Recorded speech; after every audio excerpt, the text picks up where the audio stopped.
Each time we worship, we celebrate the goodness of God. And God, through the Lord Jesus Christ, is very good, especially at restoring people.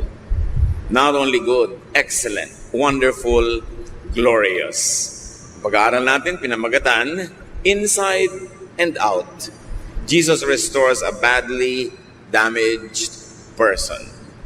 At kung tayo ay may iba-ibang degrees of damage, or we have damaged other people various times, in many ways, the Lord has something great to teach us. Father, we thank you for the privilege of worship. We thank you, Lord, for being able to celebrate your goodness in our lives. We ask you to speak to us in ways we can understand and apply in our daily lives. Kami po'y linisin nyo, patawarin, akayin, turuan. We ask you, Lord, to bless us with your wisdom through your words. In the name of your Son, Jesus, our Lord, our Savior and Healer. The Lord restores people inside and out. And we're going to review a very familiar story and ask the Lord to give us fresh insights and fresh lessons. Mark 5, 1-5. Jesus and his disciples crossed Lake Galilee and came to shore near the town of Gerasa. When he was getting out of the boat, a man with an evil spirit quickly ran to him from the graveyard where he had been living. No one was able to tie up the man anymore, not even with a chain. He had often been put in chains and leg irons, but he broke the chains and smashed the leg irons. No one could control him. Night and day, he was in the graveyard or on the hills, yelling and cutting himself with stones. A grave picture of a terribly damaged person. Isang tao na tinanggihan na ng kanyang pamilya, itinapon na, napatira na sa mga libingan kasama ang mga patay which were considered unclean. Ikinadena, iginapos, pero sa lakas ay naputol pa niya ang mga kadenang bakal na ginagamit sa kanya. At ngayon siya'y malaya para lang saktan ang kanyang sarili at paghiwa-hiwain, laslasin ang kanyang laman ng matatalim na mga bato. Very damaged. The picture of what grave damage could do to a person, physically, mentally, spiritually, and even socially, he was isolated. The man was isolated from the living, chained repeatedly, but broke himself free, and now isolated but free to move, only to hurt himself. Verses 6-8, as we continue. When the man saw Jesus in the distance, he ran up to him and knelt down. He shouted, "Jesus, Son of God in heaven, what do you want with me? Promise me in God's name that you won't torture me." The man said this because Jesus had already told the evil spirit to come out of him. Ang Panginoon ay naglakbay, crossed a lake, precisely to just be with this person. And as soon as this person saw the man, Jesus, getting out of the boat, he ran towards him. There were two personalities in this same man. The man, the original person, now occupied by evil spirits. And then the evil spirits themselves. The man himself, not the evil spirit, ran to Jesus. And he was eager for company. That's what we can think of. He was eager for help. And he knelt before Jesus, acknowledging his personhood. Son of God, authoritative, powerful. And the man himself was afraid of more torture. Hindi naman pwede na yung mga evil spirit yung nasasaktan sa torture na ito dahil they are not physical bodies. So ang talagang nahihirapan ay yung may katawan na pinahihirapan na nga niya siya ng mga demonyong pinipilit magtira sa kanya, pinapahirapan pa siya ng mga tao na dapat sana'y mag-alaga sa kanya, kinakadena siya, inilalayo sa kanila, itinitira kasama ang mga patay. Doble ang pahirap na tinanggap ng taong ito. Pahirap mula doon sa mga espiritu at pahirap sa mga tao na ginusto lang ng mga taong guminhawa ang pakiramdam nila, huwag silang mag-alala, huwag silang matakot. Ang solusyon, itapon itong pasyente, itira sa mga patay, ikadena para walang maabala. So takot na ang taong ito na masaktan pa muli at madagdagan pa ang sakit na kanyang dinaranas. Kaya sabi niya kay Jesus, huwag niyo naman akong saktan, huwag niyo nang dagdagan pa ang mga parusang tinatanggap ng aking katawan, ng aking pagkatao. Sinabi niya yon dahil nga inutusan na ni Jesus yung mga espiritong umalis sa taong ito.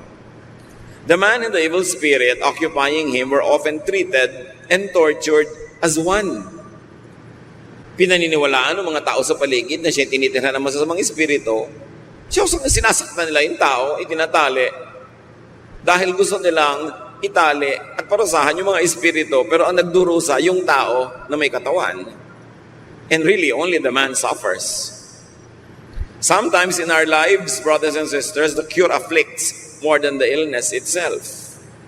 And many religious solutions could hurt more than help people. Sa kagustuhan mong ituwid ang isang nagkamali, ay itatakwil mo na siya, ipupwera mo na siya, ititiwalag mo na, paparusahan ng katakot-takot. Doble tuloy ang naging parusa sa kanya. Merong mga babaeng nagiging dalagang ina, tinakbuhan ng boyfriend, tapos itatakwil pa ng mga magulang at pamilya na dapat sana itutulong, uunawa, bagamat magtuturo ng leksyon, pero doble ang pinanggagalingan ng suffering niya. At natitriple ito kung yung pamilya niya relihiyoso. Dahil hindi na lang iisipin ng pamilya na wala kang asawa, nagkaanak ka, kundi ano sasabihin ng mga brothers and sisters natin sa church? Ano magiging image natin? Worker pa naman tayo, pastor pa naman ang tatay mo, etc. etc. Dumodoble ang pahirap, mas relihiyoso yung mga tao. Hindi na naiisip yung pasyente, ang naiisip ay how to save face, paano aalagaan ang kanilang reputasyon, at paano magpaparusa sa nagkamali. Hindi malayo sa kwento ng taong ito ang nangyayari sa buhay ng marami ring tao ngayon na natitirhan ng kung ano mang masamang espiritu, nakakagawa ng mali, pero ang parusang tinatanggap, higit pa sa dapat sana ay tanggapin na pagduduwid. So, in torturing this person, the crowds do not isolate the man from the spirit, the victim from the victimizer, the polluted from the pollutant, the sinner from the sin. Nagkahalo-halo na yun sa paningin ng mga tao, sa kanila iisa na lang yun.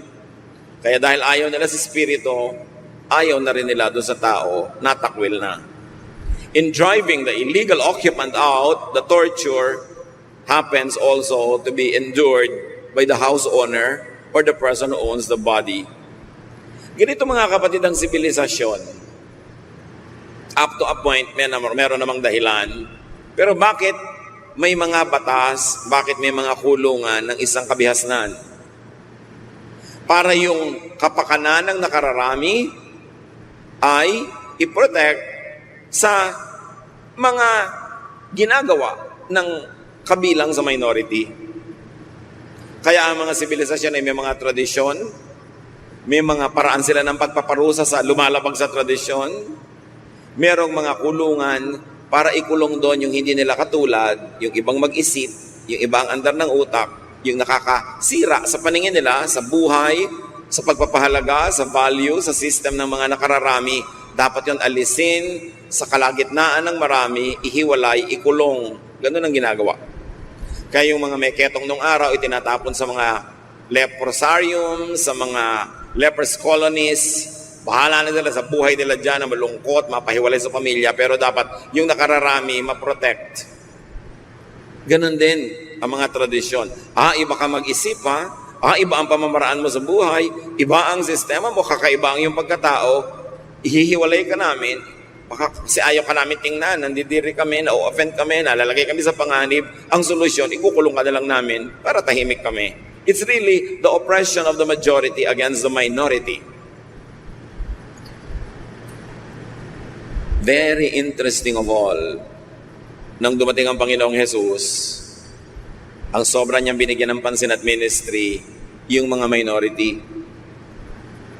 Yung mga itinatapon ng tradisyon, itinatakwil, hindi tinatanggap sa templo, hindi pinapayagang mag-worship, yung ayaw makasalamuha ng mga relihiyoso, yung mga nilalait, iyon ang nakasalamuha at pinuntahan ng Panginoon. That's why He was called a friend of sinners and tax collectors.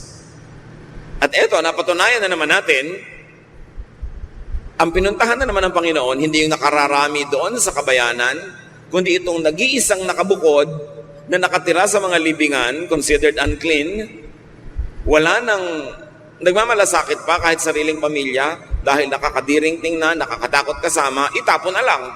Yun ang solusyon. Itong mga taong to ang pinupuntahan ng Panginoon.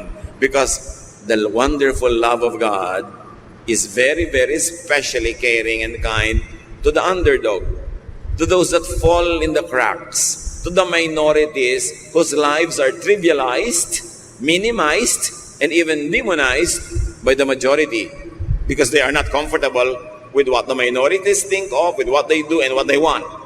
The solution, ikadena, itapon among the dead.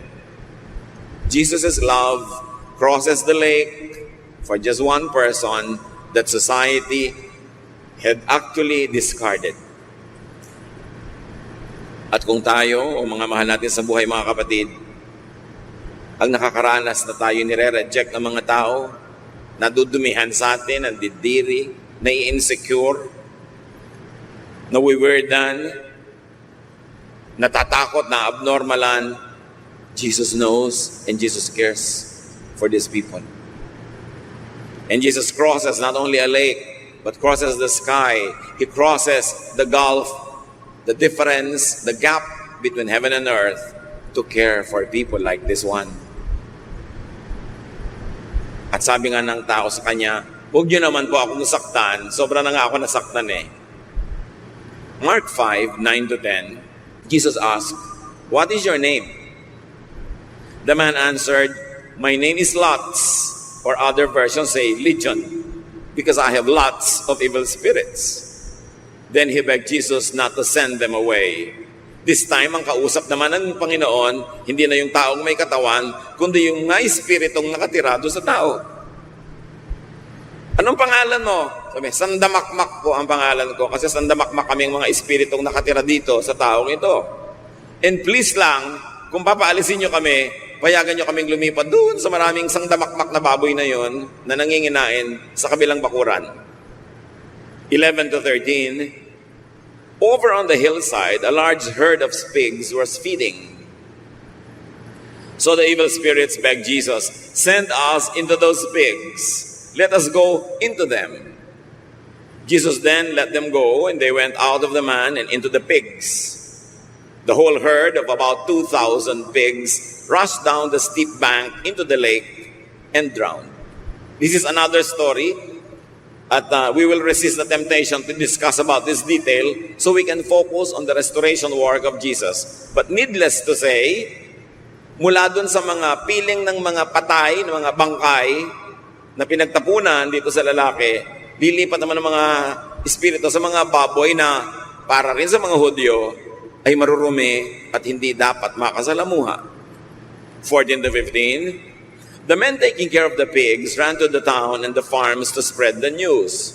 Dahil nabaliw yung mga baboy, inalihan ng mga espiritu, hindi nila nakaya, nagkagulo sila, nagkandahulog sila doon sa mga bangin into the lake at nagkalunuran.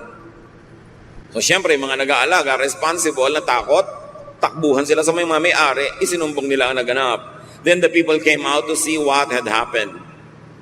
When they came to Jesus, they saw the man who had once been full of demons. He was sitting there with his clothes on and in his right mind, and they were terrified. Sumugod ang buong barangay dito sa Libis, dito sa mga alagaan ng hayop, doon sa mga likod, sa mga bukid, dahil nga sa balita. At nakita nila yung taong pinakakatakutan nila, yung pag sa dilim ng gabi ay nadidinig nilang tumatangis, sumisigaw, ni walang lumalapit at dumadaan doon dahil natatakot sila, nalalagot nito ang kanyang mga kadena, at nakakatakot at nakakadiri siguro ang itsura niya dahil laslas ang kanyang laman, dahil sinusugatan niya ang kanyang sarili. Marumi siya, nung itsura niya, nung amoy niya, At nung makita nila yung tao, aba, payapa, nakaupo. Alam niyo ba na yung maupo, mahirap gawin sa isang taong balisa? Sa isang taong hindi mapakali dahil may problema, may nararamdaman? Pero nakataupo, ibig sabihin, payapa, tahimik. At may damit na. Ibig sabihin, hubot-hubad pa siya bago siya pinagaling ni Jesus. Natakot yung mga tao. Mga tao talaga baligtad. Ngayon kung kailan naman na-restore na itong isang ito, saka pa sila natakot. Hindi mo alam kung natakot sila na dahil sa kwento ng mga baboy na namatay, o natakot sila na sobrang makapangyarihan pala ang Jesus na ito. Kung ano man ay kinatakot nila, hindi pinapaliwanag sa atin. But what is important for us to notice at this point is that the man had been restored internally. Inside. Pinagharian ng Diyos ang kanyang puso. Ang puso niya, naging kaharian ng Diyos, bumaba sa kanya ang kingdom of God. Sapagkat yung kingdom of God, hindi lang nandun sa malayong langit. Sino man ang pagharian ng Diyos sa kanyang puso, yung puso niya nagiging kingdom of God. Kaya sinabi ni Lord, the kingdom of God is within you. At yun ang goal natin mga kapatid. Una, pumunta doon sa kingdom niya na malayo dito sa ating buhay ngayon. At habang wala pa tayo doon, mapababa yung kingdom of God into our own personal lives. Kaya yung prayer natin, Thy kingdom come, Thy will be done on earth, in my heart, as it is in heaven. So dalawang lugar na paghaharian ng Diyos, yung kaharian niya sa kalangitan at ang puso ng isang taong tatanggap sa Kanya. Obviously, this man who had been filled with evil spirit had now been filled with the Holy Spirit of God. Gumaling. Ang kanyang paggaling ay dahil sila ng Panginoong Hesus ay nagkaroon ng one-on-one. Nagkaroon siya ng personal touch from the Lord. To the point that he is now demon-free. He was seated, meaning he was relaxed. He was clothed, meaning he was re-dignified. Indeed, he was touched by Jesus. And this is what the touch of Jesus does. Mula sa isang naliligalig na hindi mapakali, punta dito, punta doon, ikot dito, pagulong-gulong na parang watusi. Pero pagka nahipo ng pag-ibig ng Panginoon, napapayapa, natatahimik. Nabibihisan mula sa kubaran. At nagiging maamo imbes mabangis. Dahil kay Jesus, hindi na siya nawawala sa sarili. Natagpuan na niya uli ang kanyang sarili, hindi na siya nawawalan ng bait. Mahalaga ito mga kapatid. Meron tayo talagang salita dito, nawawala sa sarili. Kasi ang tao na nagugulo ng mga espiritu, ang tao na nawawala ng direksyon sa buhay, nakakalimot sa tama't mali, ang tawag natin doon, nawawala sa sarili. At kailangan ibalik ang kanyang bait, ang kanyang reason. And it is the Lord who does that. Paano man ibabalik ang reason, ang dignity ng isang tao kung itatapon mo siya? Paano mo siya papagalingin kung isasama mo siya sa mga patay na lalo siyang may infect? Pero ginagawa yun ng lipunan para lang sila maging komportable. Kung hindi ka nila mapapasunod sa gusto nila, sa standard nila, sa inaasahan nila, itatakwil ka na lang kasi nakakapagod na tingnan ang sino mang kakaiba. Ito ang ginawa nila sa pasyente na sinadyang puntahan ni Jesus dahil ganun ang kanyang pag-ibig. Mark 5:16-17. Everyone who had seen what had happened told about the man and the pigs. Then the people started begging Jesus to leave their part of the country.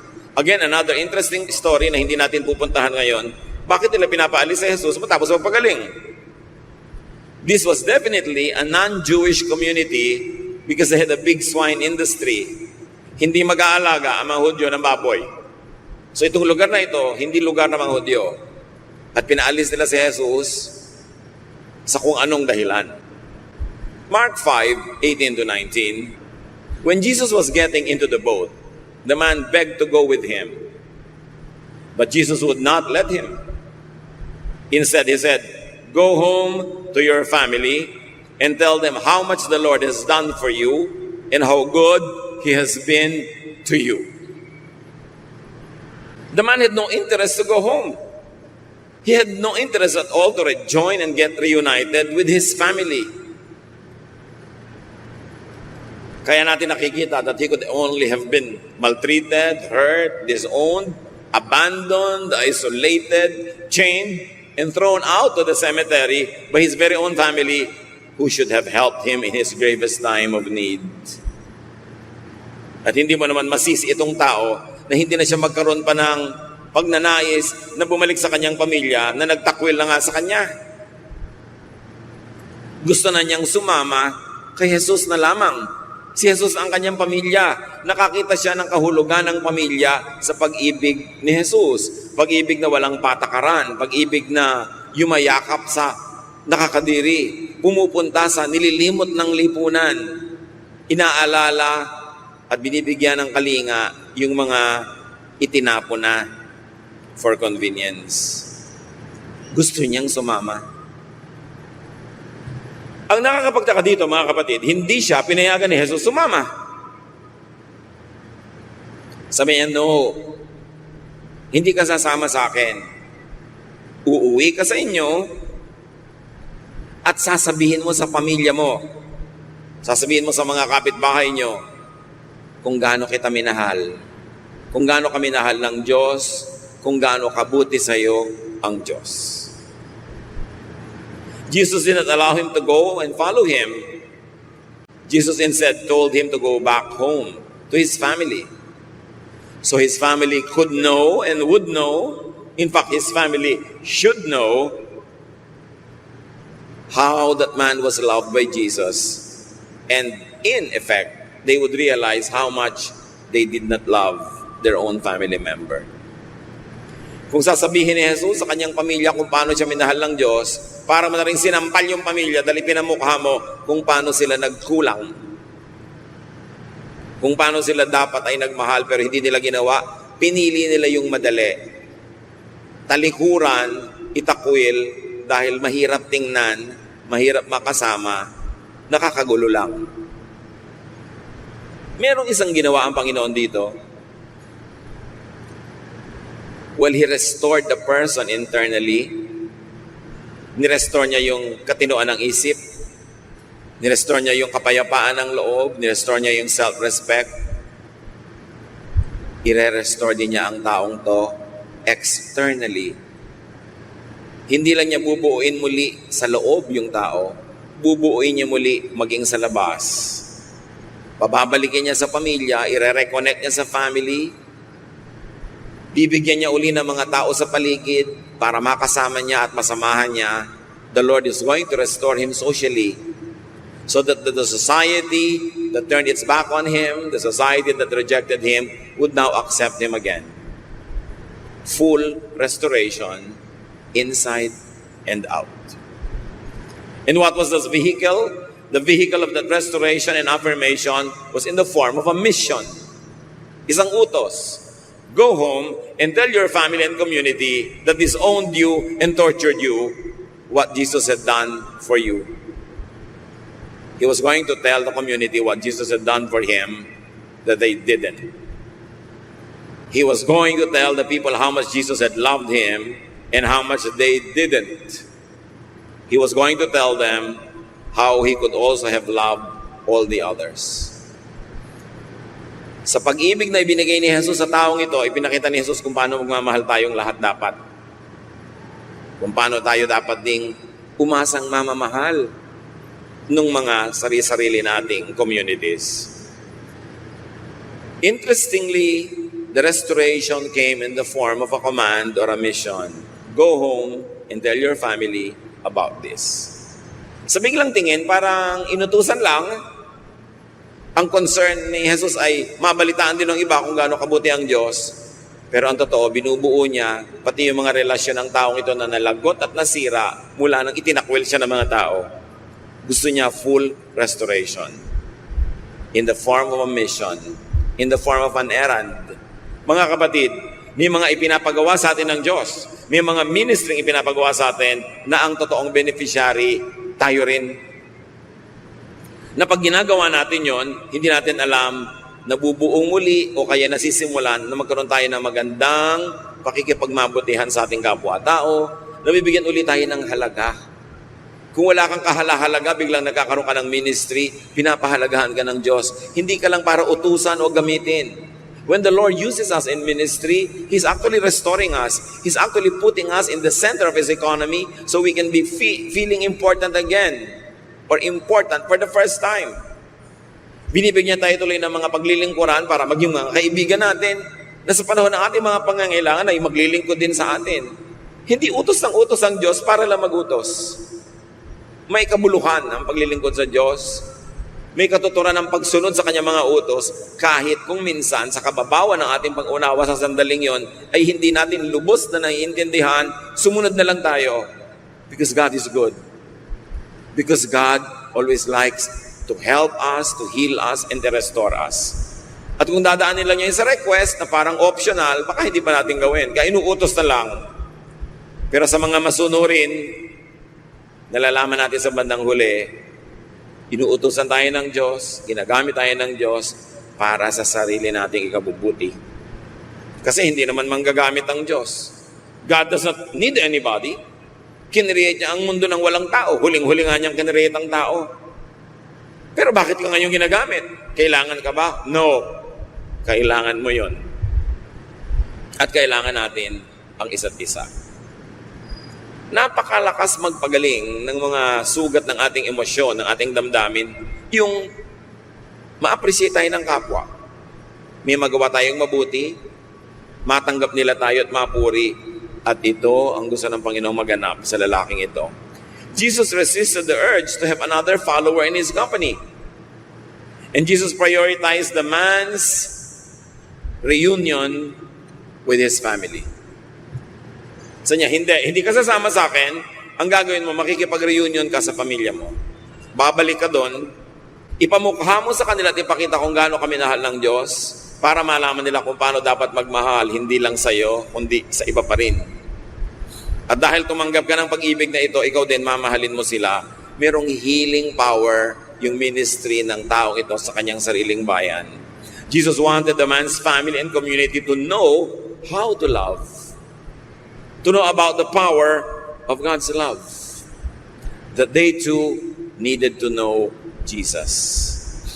At hindi man nagpunta ang Panginoon personally ito sa lugar na tinitirhan ng lalaking ito, binigyan niya ng utos, kapangyarihan, empowerment, anointing ang lalaking ito para mangusap in behalf of God, in behalf of Jesus Himself.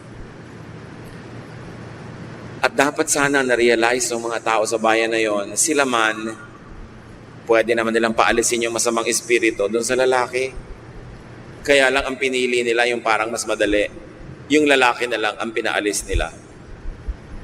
Bakit natin nasabi na pwede naman sila magpalaya sa masamang espiritu kahit wala doon si Jesus, but in the name of the Lord? Luke 9:49, Master, said John, we saw someone driving out demons in your name. And we tried to stop him because he is not one of us. Do not stop him, Jesus said, for whoever is not against you is for you. So merong mga hindi nila kasapi, hindi kasama sa kanilang circle, nakita nila John at yung iba pa mga apostles, nagpapalaya sa masamang espiritu sa pangalan ni Jesus. Pinigil nila yung tao. Sabi, hoy, wala kang karapatan na gamitin ang pangalang yan, wala kang karapatan na magpalaya sa masasamang espiritu kasi hindi ka naman namin member. At dali-dali sila nagpunta kay Jesus, ipinagmamalaki ang ginawa nila, akala nila sila yung mapupuri because they were very exclusive. Tayo lang ang tama, tayo lang ang may karapatan, tayo-tayo lang. Kaya sinabi nila sa Panginoon, pinigil po namin yung lalaki, nagpapalaya sa mga espiritu sa pangalan nyo, hindi naman natin siya kasapi. Sabi ni Lord, huwag niyong pigilin yung mga ganon. Yung hindi naman lumalaban sa inyo ng harapan, actually, kakampi nyo. At kung nagpapalaya sila ng masasamang espiritu, hindi sila kalaban. Kakampi nyo sila kahit hindi sila kasapi. Nakita nyo, si Lord, hindi siya sectarian, hindi siya congregationalist, hindi siya exclusive, at hindi siya separatist. Hindi niya sinosolo. So niya, sige, basta gumagawa ng mabuting kakampi nyo yan. Huwag niyong ituring na kalaban. Pero ang mahalaga na tingnan natin ngayon mga kapatid, nagagawa at ginagawa ng iba, pwede tayong magpaalis ng masasamang espiritu sa pangalan ni Jesus. Hindi naman tayo ang may kapangyarihan, yung pangalan niya. Pero hindi mo naman gagamitin na parang magic formula. Kailangan talaga naniniwala ka sa kapangyarihan ng Panginoon and you can drive out demons. At hindi mo kailangan makipagbakbakan, makipagboxing, makipag-wrestling sa masasamang espiritu.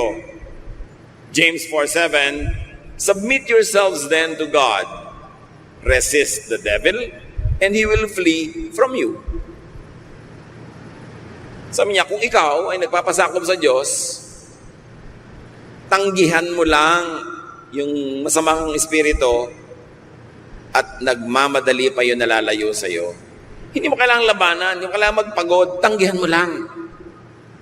Basta ikaw ay sumusuko sa Panginoon, nagpapasakop sa Kanya, may kapangyarihan, yung simple mong pagtanggi, hindi kailangan ng drama, hindi kailangan ng ritual, hindi kailangan ng kung ano-anong mga formula, tanggihan mo lang. At ito ay isang kapangyarihan ng mga anak ng Diyos na bihira nating nagagamit mga kapatid. The power to just resist. Because God is not going to give you a temptation that is beyond your power. God yung ating creator, manufacturer, alam niya ang ating limit.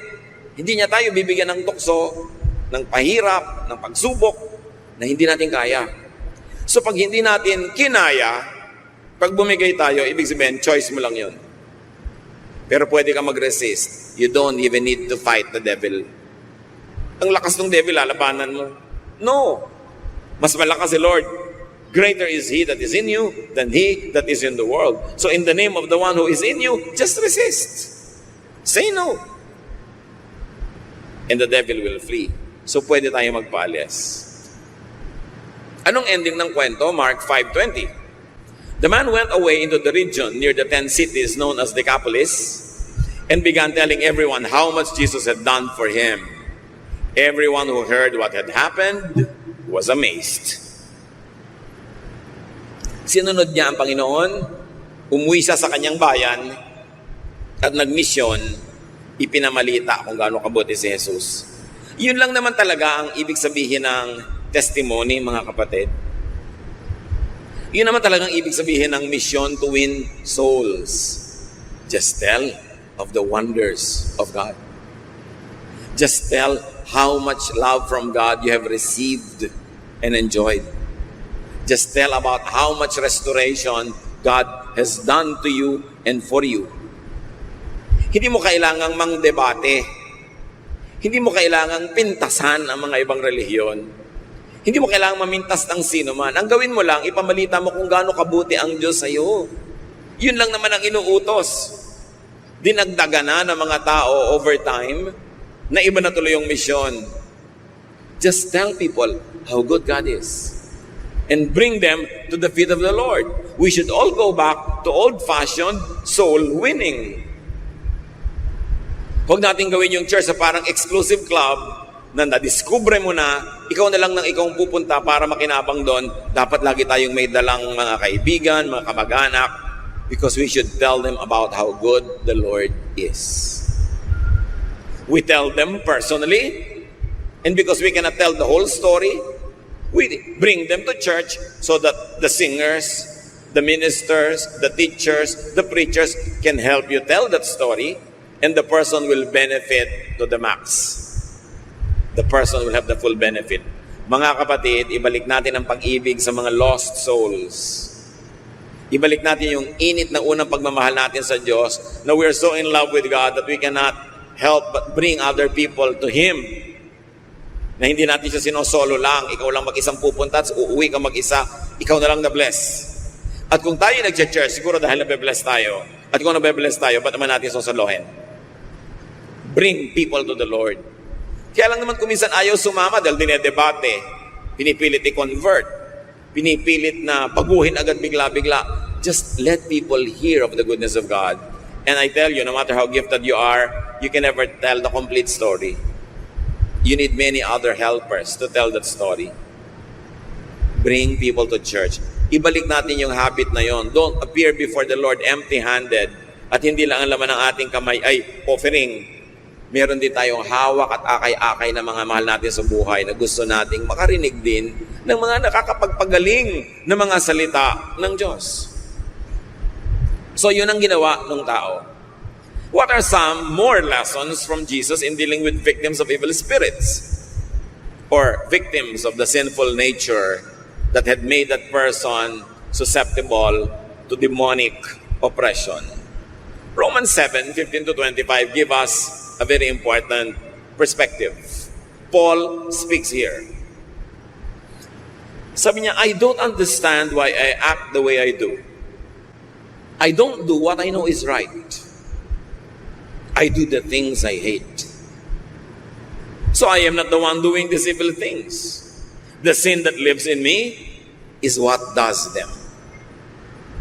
What a miserable person I am. Who will rescue me from this body that is doomed to die? Thank God, Jesus Christ will rescue me. Akala mo naman tayo yung nagsasalita dahil di ba nasasabi din natin sa sarili natin ito, gusto kong bumait pero di ko magawa. Alam ko ang tamang gawin pero hindi naman yun nagagawa ko. Yung mabuting gusto kong gawin, hindi naman yun ang ending na nagagawa ko. Yung ayaw kong gawin, yun ang nangyayari. Don't feel alone. Paul, one of the greatest missionaries of all time, experienced the same thing. Sabi niya, alam niyo ba, tuwing gusto kong magpakabuti, yung masamang ayaw kong gawin na nagagawa ko. At kung meron akong bahagi na gustong gumawa ng mabuti at may bahaging gustong gumawa ng hindi mabuti, then hindi na ako yung gumagawa ng masama. Yun ang kasalanang squatter sa buhay ko. Nakikitira doon, ayaw umalis, andun. Yun ang gumagawa ng masama. Ano ang lesson natin dito among many things, mga kapatid? That we should isolate the doer from the deed. Like Paul isolated the evil that makes him do the evil thing he did not want to do, na-isolate niya yon doon sa kanyang real and good personality. Parang schizophrenia, no? Parang split personality, but in many ways, it's like that. Huwag mong kamuhian yung taong nagkakamali. Ang kamuhian mo yung espiritong pilit na nagpapamali sa buhay niya. Nakikialam sa kanya, nag-i-squat doon, ayaw umalis. Isolate the patient from the infection. Kaya yung mga taong umuwi na iko-quarantine, natatakot magpa-quarantine kasi you will isolate the patient at the same time, the infection.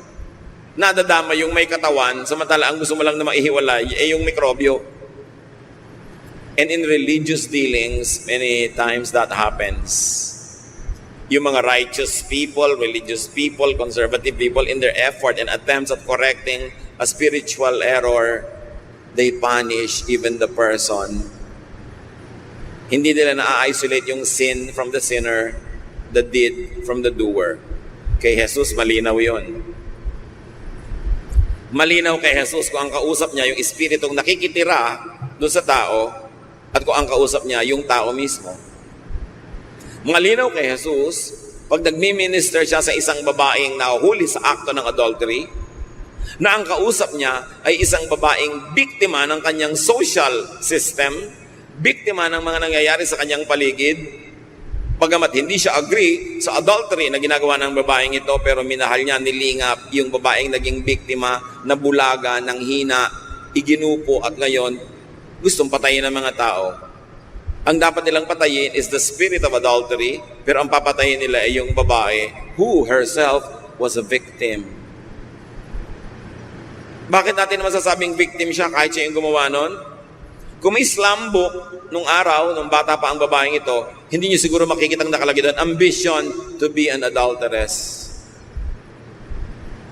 May nakita na ba kayong ambition to be a sinner, to be a killer, to be a like this, ambition to be a deviant, ambition, mapaiba? Walang may gusto nun eh. Kasi gusto nating lahat, tulad din tayo ng nakararami para hindi tayo ma-isolate, hindi tayo ma-discriminate against. Pero ang nangyayari, ang buhay ay gumagalaw, may nakakasakit, may nasasaktan, may nabibiktima tayo, may nambibiktima sa atin. To the point na pag tinignan mo ang lahat ng tao, tulad din ng lalaking poses na yon, sugat-sugat, peklat-peklat, ang dumi-dumi, ang baho-baho. Ang solusyon na lang nung iba para madali, itapon na lang. Pero hindi yun ang solusyon ni Jesus. Lesson in dealing with the damage and the fallen, learn from Jesus. Go to and connect with them. Hindi madaling gawin. Mas madaling magmalinis at lumayo. Mas madaling ilayo ang sarili natin mula doon sa marumi, nagkasala, para hindi tayo madamay sa judgment ng iba, para hindi tayo makaladkad sa mga paghihirap at parusang ibibigay sa kanya ng lipunan. Pero hindi ganun ang style ni Jesus eh. He crossed the lake to be with this outcast. He allowed the bleeding woman to touch him. He touched the dead man who was going to be buried in Nain. He touched a leper. He dined and socialized with tax collectors and sinners. Kung may mga taong pupuntahan si Jesus ngayon, halimbawa dumating siya, gusto niya maghapunan, mananghalian, pupunta siya, sasama siya doon sa ganito mga tipo ng tao. Yung mga pinandidirihan, nililibak, itinatakwil, itinatapon kasi kakaiba, kasi nakakatakot, nakakaskandalize. Pero si Jesus, yung mga taong yon ang niyayakap, minamahal. Sabi niya sa Luke 19:10, the Son of Man came to look for and save people who are lost. Hindi niya hahanapin yung, sino kaya ang pinakamalilinis ang buhay dito? Sino kaya ang pinaka-conservative dito? Sino ang pinaka-normal at average who belong to the majority? No! Ang hahanapin niya, sino kaya mga itinakwil dito? Sino yung itinapon? Sino yung nalaglag sa mga kanal? Sino yung mga nasa basurahan? Sino yung mga hinagis na lang sa mga kung saan madudumi at madidilim na sulok? Yun ang hahanapin ni Jesus. At kung nagkataong yun ka, napakapalad ng taong ito dahil hindi ka nililimot ni Jesus kahit gusto ka itakwil ng iba. Jesus came to seek and to save that which was lost. That's a great lesson. Another lesson from the Lord is do not cast them out. Do not drive them away. Do not consign them in cemeteries. Do not consign them among the dead. Pagka merong nag-aagaw buhay, huwag mong padaliin, itulak mo na lang para malibing na. No, hilahin mo pataas para mabuhay muli. They would only worsen if they are disowned and discarded by squeamish society. And then isolate the illegal occupant from the homeowner, the evil spirit from the person, isolate the pollutant from the polluted. Paghiwalayin, tulad ng ginawa ni Paul. Sabi niya, meron akong totoong pagkataong mabuti, pero may nakikialam dito, may nag-i-squat. Paghiwalayin mo yun. Kaya hindi mo sasabihin sa taong, I hate you. Sasabihin mo lang, I hate what you did. Hindi mo sasabihin, you are a sinner. You will say, what you did yesterday was sinful. You don't say, you are crazy. But you can say, what you did was crazy. But there are many other things you do that are not crazy. You isolate the mistake from the mistaken. So that may matitira para mo mahalin, para mo iligtas, para mo i-restore. Do not punish the victim with the victimizer. Hate the sin, yung proverbial, love the sinner. Another lesson is to drive out demons in people's lives and get them seated in peace from running around in torment. Get them personally restored from destruction, from others and themselves. Get them dressed from their nakedness. Get them calm from their agitation and vexation. Get them back in their right minds. Let's go close to home, mga kapatid. Sino sa inyong pamilya, sino sa inyong social circle, ang gusto nyo nang itapon, gusto nyo nang itakwil, mas madaling kalimutan na lang, hayaan na lang siya magkagiba-giba hanggang mamatay na siya para dumali ang buhay natin? Meron ba tayong ganon? Do a Jesus. Go to the person. Yan yung uncomfortable truths eh. May member ba kayo ng family na kakaiba, hindi normal? Nakakahiya, ikinakahiya, itapon na lang. Jesus won't do that. Meron ba tayong mga member ng family natin na lagi na tayo nabibigo, hindi natin maipagmalaki? So, wag na lang. Learn from Jesus. Love people. Talaga ba na lahat na lang ng nagkakaganito ay demon-possessed? Or demons could be emotional and mental baggages? May mga tao parang inaalihan sila ng demonyo, ang sama ng ugali, gumagawa ng mali, violente. Pero marami sa kanilang mga kapatid, psychiatrists will tell us, kulang lang sa pansin. Yung mga tinatawag nating possessed, kuminsan meron lang silang paranoia, acute depression, schizophrenia, or split personality. Alam niyo mga tao may schizophrenia, kuminsan nagsasalita na iba boses. Akala mo may espiritu sa loob. Siya rin yun. Yun daw mga tao, sabi ng mga psychiatrist na hindi nila masabi yung gusto nila talagang sabihin. Hindi nila maipahayag yung gusto nila ipahayag. Sakal na sakal sila, nagpapanggap sila, pigil na pigil, lalo ng conservative families, lalo ng may mga overly dominant members of the family. Yung kanilang psyche, yung kanilang kalooban, tries to survive by pretending to be sick. Kasi pag sick ka nga naman, halimbawa, possessed ka, o halimbawa, baliw ka, nasasabi mo yung gusto sabihin sa nanay mo. Pwede mo sabihin sa nanay mo, ayoko sa'yo. Mapagpapasensya ka kasi baliw ka, pero kung matino ka, sasabihin mo yon. Anong parusan tatanggapin mo? Kaya the self, trying to survive, will express itself another way, in ways that are not normal, in ways that are not usual, just so that it would survive and keep its identity. Kaya nagkakaroon ng split personality ang mga tao. Pag mayroong mga split personality, yung sala sa init, sala sa lamig, mga extreme mood swings, may mga repression and suppression. Hindi maipahayag ang tunay na sarili dahil sinasakal ng kanyang kapaligiran, lalong-lalo ng kanyang pamilya. At dun magaling si Jesus. Ni minsan, wala siyang binigyan ng requirement na magbago ka muna bago kita mahalin. No. Minamahal muna ni Jesus yung mga tao. And in reaction to His love, they change. In a manner of speaking, they get delivered from evil. In a manner of speaking, the devil is cast out. Pero hindi laging meron talagang espiritu doon. Madalas, psychological, emotional, psychiatric issues na ang gamot lang naman ay konting himas, pansin, pagmamahal, walang patakarang pagtanggap, nare-restore ang mga tao. So think about our families. Sino sa pamilya yung napakahirap kasundo? Usually, kulang lang yan sa pag-ibig. Wala sigurong papa.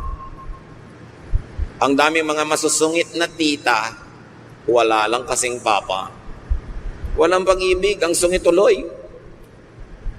Sumusungit yung mga nasuppress, yung mga ating hindi nakapag-asawa sa pag-aaral sa mga kapatid. Ang init-init tuloy lagi ng ulo. Kasi nakikita niya yung wala sa kanya, tapos na-enjoy ng mga pinag-aaralan niya, mga enjoy sa buhay. Kaya tuloy, sungit-sungit niya kumisan. Hindi lang kasi nagagawa yung gustong gawin. Lagi kasi pinipigil ng lipunan, laging masama yan, bawal yan. Nababaliw, nagkakaroon ng split personality, or at least nadadamage yung kanyang personality. And Jesus teaches how to heal this with attention, with affection, with love. Yun pa rin ang pinakamabisang gamot. How to drive out evil spirits? Jesus is still the answer. The love and touch of Jesus is still the cure. It is still that therapy. So go, visit, connect with patients. Kumisan kasi sa sarili nating bahay, may mga outcast. Hindi naman natin itinatapon sa sementeryo, pero di natin pinapansin. Di natin pinapahalagahan, parang wala sila doon. Kaya sinasaktan nila ang kanilang sarili. Hinihiwa, hindi ng mga bato, kundi ng kung ano-ano. Maraming equivalent, mga kapatid. Yung ikinakadena, naghihiwa sa sarili, nagwawala, umiiyak, maraming equivalent sa buhay natin yun ngayon. Yung kwento ay kwento, pero dapat hanapan natin yun ng katumbas sa mga buhay natin ngayon para pakinabangan natin yung kwento. Meron ba sa inyo, sa inyong circle of friends, na nakatali, nakagapos, hindi tinatanggap, itinatatwa, itinatakwil, kailangan nyo ng pag-ibig ni Jesus. At tayo na nakakakilala sa Panginoon, ang gagamitin niya.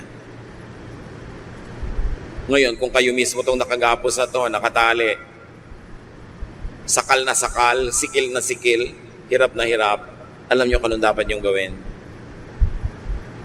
Ask Jesus to set you free. Open your hearts to the love of Jesus. And the love of Jesus will heal all of us. Lahat naman tayo sugatan, lahat naman may problema, lahat merong tinitiis, sinisikil. Jesus is the answer. Yung walang patakaran niyang pag-ibig at pagtanggap, pwede natin ma-enjoy. Pero huwag niyong kalimutan to let other people enjoy it too. Accept, love, fellowship with the patient. Hindi kailangan lagi ng exorcism or casting out. Kailangan mo lang pansinin, mahalin, tanggapin ng tao. Mare-restore, magkakaroon ng halaga, gagaling. And what is the most effective way of driving out evil in people's lives? By filling their lives with your loving presence. Nagkakaroon ng space sa puso ng tao ang evil spirit kasi bakante yung puso, walang laman. Kasi hindi natin nilalamanan ng thoughtfulness, ng care, ng love. Vacuum tuloy. Alam nyo, the vacuum will attract anything. And if the heart is a vacuum, evil spirits will take possession of it. Para mawala ng karapatan yung mga evil spirit na manirahan sa puso ng tao, punuin natin yung puso na yun ng ating presensya, ng ating pansin, ng ating pag-ibig. Wala nang natirang space for evil. But many people, in search for love, in search for understanding and care, dangerously open themselves up to evil. Because the good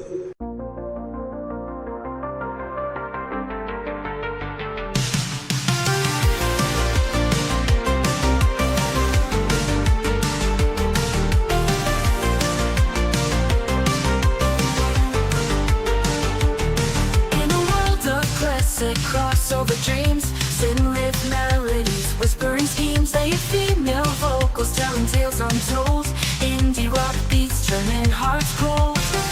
We ride the waves of the night, lost in an all brought to light, haunting echoes of the past, experimental sounds that forever last.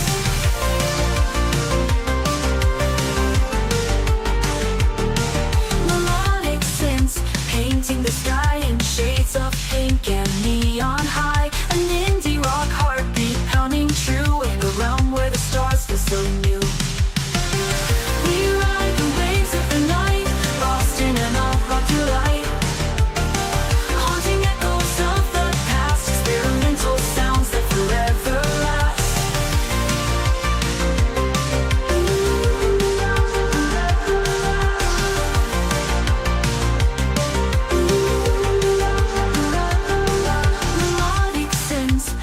painting the sky in shades of pink and neon high. An indie rock heartbeat pounding true in a realm where the stars feel so new.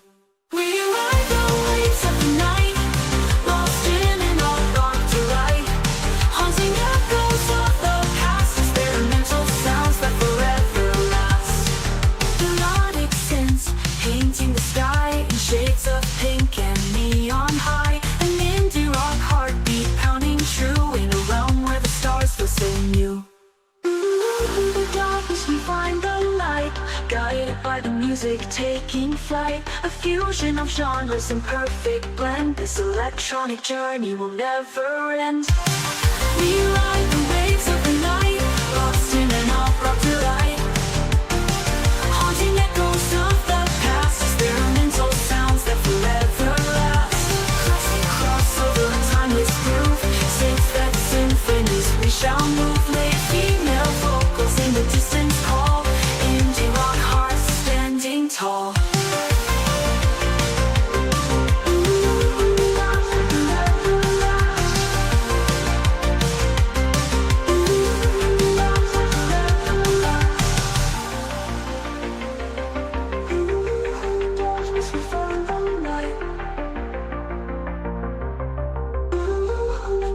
We find the light.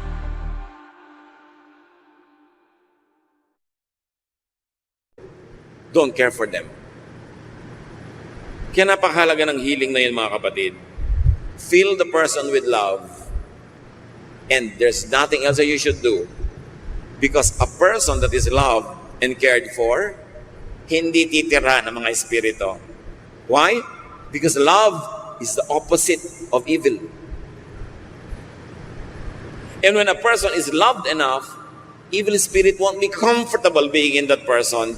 They will go away and find somebody who is not loved, somebody who is rejected, somebody who is judged, somebody who is isolated. Yun ang madali nilang tirhan. Kaya nga itong taong to, sang damakmak na yung nakatira sa kanya. Baka may iba pang aplikante, pero naramdaman lang ng tao yung pag-ibig ni Jesus. Wala namang ginawa si Jesus na ritual. Of course, pina-alliance daw niya yung mga evil spirit. Pero ang totoo nun, yung presensya niya, may sabihin man siya at wala, lalayas na yung spirit. Nung minahal niya at pinahalagahan yung tao, tumalsik na yung mga spirit na wala na sila ng space. You know why some people around you are very difficult? Because they are not loved enough. And God can use you to love them, to drive away evil spirit. And you know why many of us are also difficult? Because we are not loved enough. So open yourself to love. Huwag kang masyadong mapili kung sino magmamahal sa iyo. Pag minamahal ka, tanggapin mo, makipagmahalan ka. Bilang kamag-anak, kaibigan. Hindi naman lahat romantic love. Kulang kayo sa romantic love, lagi kayo naghahanap dyan sa mga breakwater ng romantic love. Habang wala, mag-enjoy muna kayo ng family love, friendly love. At kung pagbibigyan kayo magkaroon kayo romantic love, tsaka, hindi lang naman yun ang love sa mundo. Kung talagang walang-wala na magmahal sa inyo, get a pet. Aba, ang pag-ibig ng isang asong alaga mo ay napakaganda rin. You are welcome every time. Kahit sa may sakit, kahit sa matamalay, pagdating mo, welcome ka. Mabuti pa nga yun kaysa sa tao ka minsan, na meron pang, minsan nandun ka na, ayaw ka papansinin. Ang daming pagmumula ng pag-ibig, if only you will open up yourself to love. But remember, you have so much love to give. Kung meron kayong member ng family na mahirap kasundo, malamang kulang lang yun sa himas, sa pag-ibig. Jesus has so much to teach us. Hindi lang mga matataas sa mga theology tungkol sa impyerno at langit, tungkol sa mga anghel at mga propeta, sa pang-araw-araw na buhay. Maging maibigin ka lang, ikaw ang greatest missionary.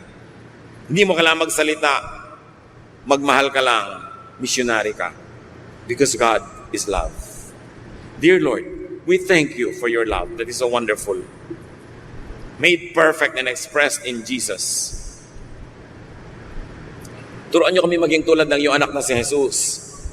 Ang pinupuntahan, ang pinapansin, ang minamahal, ay yung itinatakwil ng lipunan. Yung itinatapon, yung hinuhusgahan. Teach us, O God. At kung meron man kayo mga anak dito na ngayon na kulang sa ganito, Panginoon, Turuan mo kami magbukas ng puso sa maraming pwede pagmula ng pag-ibig, lalong-lalo yung pag-ibig na mula sa inyo. Nang mapuno kami at mawalan ng lugar para sa mga ganitong spirits. Kung ano-anong complexes, kung ano-anong mga emotional illnesses. Heal us and then use us to heal others. Tulad nung taong dating siya ang pasyente na tinuruan ni Jesus na siyang maging daan ng kagalingan ng iba. Turuan mo kaming matuto mula sa kwentong ito, pabalik-balik at paulit-ulit naming napag-uusap-usapan, but teach us to find new meanings and new power in the love of Jesus expressed in this story. Pagbulay-bulayan natin sa mandaling mga kapatid, pag-isipan paano i-apply sa mga buhay natin ang katotohanan ito para lahat tayo mapagaling at maging instrumento nandiyan sa pagpapagaling ng iba. Lord, as your people spend some silence in your presence, bring the message home. Turuan niyo ang bawat isa kung paano i-apply sa aming mga buhay. Let your Spirit fill us with the love of God.